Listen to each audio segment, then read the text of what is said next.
And they do these little, well, it just all kind of went away. They were doing a really good close-up, and then the camera just like shot off into outer space. Yeah, so well, that's what's happening when you get these little robot drone cameras. So there we go. Clearly, somebody at home was praying that we not actually show the cover. And anyway, I got this little newsletter that, or it's they call it the Digest, and it's very similar to, I guess, these watchtower things that you find out in the laundromats and what have you. But they sent this, and they said, email us, send your address, and we will shoot you one of these free. We'll shoot you as many as you like. I was very tempted to just order like a whole carton of them, or 1,000 or 2,000 copies, but I just got the one. And as you can see, here's the headline, because you see that it's not like they're alarmist or anything, but they're warning us here. They're saying one nation going under. I assume that's this one.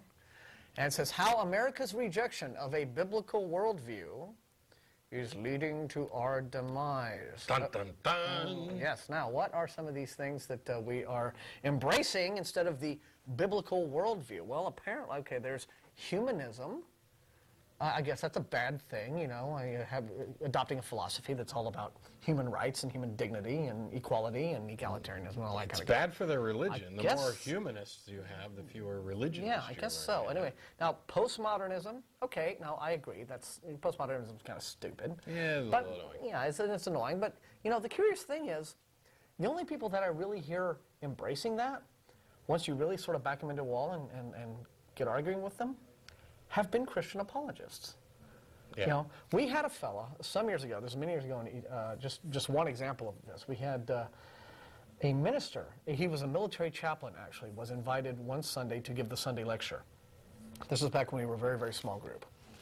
And he was supposed to lecture on a specific topic, as our lecturers usually are. He was supposed to lecture on the topic of atheists in the military, atheists in foxholes. Like, how does the military deal with, you know, okay, you're dead, you're dying, you know, you're out there bleeding out on the field, comfort me, or whatever. You know, how does, or even does the military respect non-belief among the many faiths that soldiers presumably hold, right? Well, he didn't talk about that. It essentially turned into a sermon. It was the Convert the Atheist Day, but he tried to do it in a very sort of easygoing fashion. So, and he began by throwing out a bunch of assumptions that he thought we would agree with. He said, okay, well, here's some areas where I think, you know, on a very basic level we'll see eye to eye, and then we'll go to from there. And the very first thing he said was, truth is relative. That was the first thing he said. And we're all just kind of sitting there. He's like, all right, so is everybody with me? And we were just like, no. And it went downhill from there. It's one of... I mean, Does that mean you have an aunt named Truth? Yeah. So anyway, it all just got worse from there. I mean, the poor fellow just got dogpiled after that. By the way... And, it was, and I think it, unfortunately, has...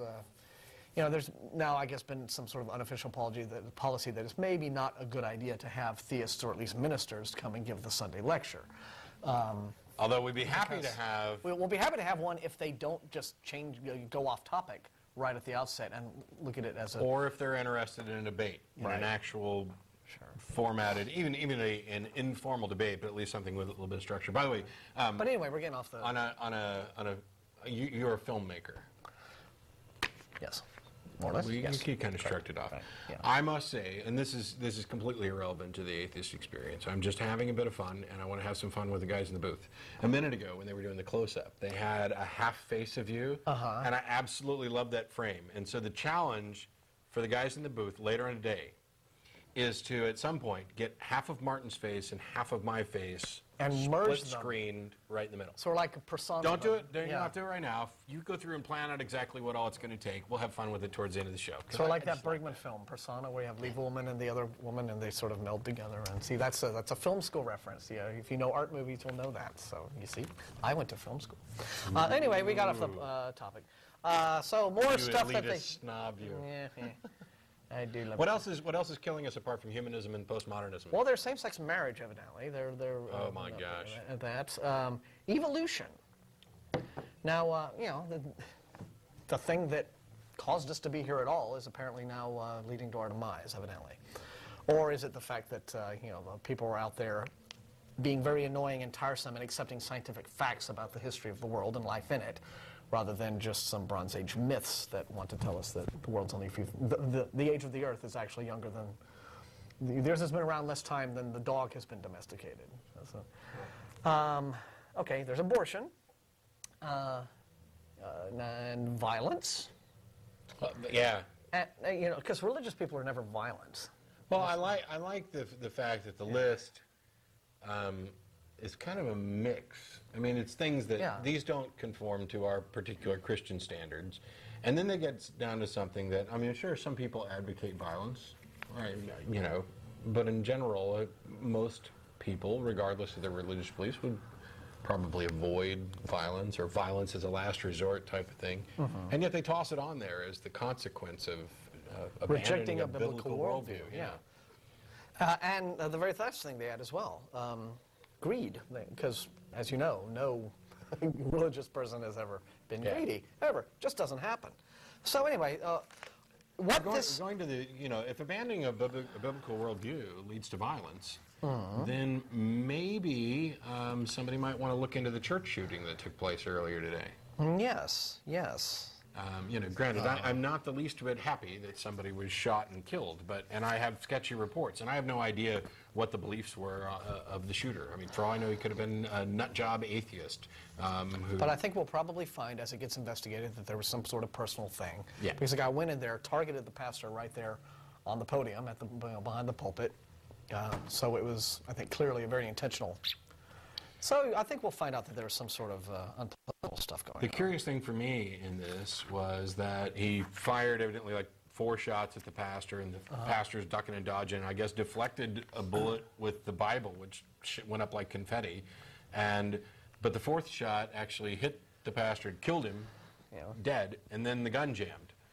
And there was a quote, I don't have it in front of me, and I can't say that it's accurate, but I will say that it's representative of stuff we've all heard before, from the associate minister or a minister in another church in the area, that basically said, it was the same drivel you hear at times like this all over the place. It was, God allows these types of tragedies to happen because he needs to allow us to exercise our free will. And while we may not understand it, and this may be a mystery, we can absolutely know that God has our best interest in mind, or that with God everything's going to work out. That may be the most contradictory statement I think I've ever heard, depending on how he phrased it. Because if your God must allow free will and cannot intervene without violating free will, then praying for people is completely useless. If your daughter, by the way, is heading out to spring break, and you're concerned about her well-being, that she not go down and become a drunken, statistical, rape victim type thing, you shouldn't bother praying about it at all, because you would be praying for God to violate the free will of these rapists.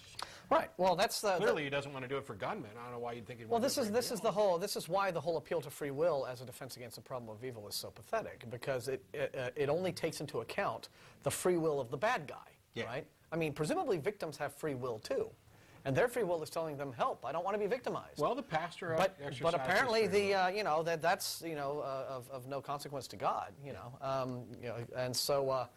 So now what you have is essentially a God who favors the free will, as it were, of evil people, and not of good people, of criminals and not their victims. I see that. I don't know that it's complete, because like the pastor's free will wasn't violated. His desire to keep living was violated, but he was able to act. He ducked and dodged, and it's not like God held him in place for the bullet to come in. But what's the difference? I mean, if you're going to pray to God and he's not going to protect, I don't know, your pastor or whoever you're praying for from the bullet of a madman, isn't that the rough equivalent of like holding him in place and saying, "Hey, go ahead and shoot"?